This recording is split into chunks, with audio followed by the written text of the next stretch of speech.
ఒక ఊరిలో శ్యామ్ అనే అబ్బాయి ఉండేవాడు. అతను ఇంటింటికి వెళ్ళి న్యూస్ పేపర్ అమ్ముకుంటూ ఉండేవాడు అతని స్కూల్ ఫీజు కోసం.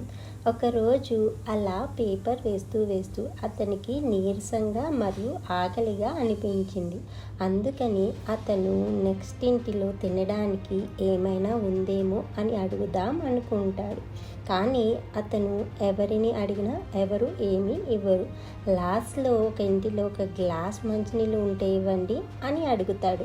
అతని పరిస్థితిని చూసి ఆ అమ్మాయి ఒక గ్లాస్ పాలతో వస్తుంది. ఆ పాలు తాగిన తర్వాత ఆ అబ్బాయి పాలకు ఎంత మనీ ఇవ్వాలి అని అడుగుతాడు. దానికి ఆ అమ్మాయి మనీ ఏమీ వద్దు అని అంటుంది.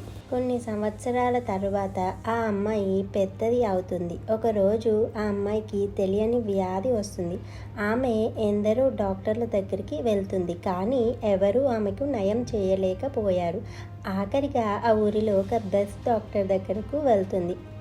ఆ డాక్టర్ ఎన్నో నెలలు ఆమెకు తగ్గే వరకు వైద్యం చేసి ఆమెకు నయం చేస్తాడు.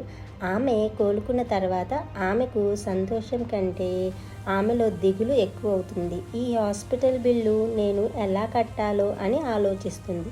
డిశ్చార్జ్ అయ్యే రోజు రానే వచ్చింది. ఆమె బిల్లు ఎంత అయింది అని అడుగుతుంది నర్సుని. దానికి ఆ నర్సు, డాక్టర్ గారు మీకు లెటర్ ఇవ్వమని అన్నారు అని ఒక లెటర్ ఇస్తుంది. ఆ లెటర్ ఓపెన్ చేసి చూడగా దానిలో ఇలా రాసి ఉంటుంది: ఈ హాస్పిటల్ బిల్లు మీరు నాకు ఇచ్చిన పాల గ్లాస్ ఖరీదు అని ఉంటుంది.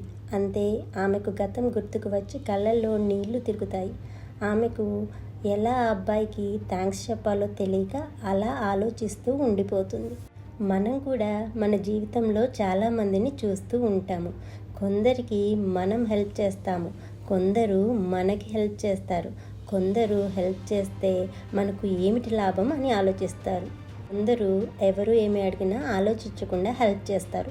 ఎవరైతే ఏమీ ఎదురు చూడకుండా హెల్ప్ చేస్తారో వాళ్ళకి కావలసినప్పుడు ఎవరో ఒకరి ద్వారా హెల్ప్ ఖచ్చితంగా దొరుకుతుంది. అందుకే మనం కుదిరినంత హెల్ప్ చేస్తూ పోదాం. సాయమే కదా, కుదిరినంత చేస్తే ఏం పోతుంది.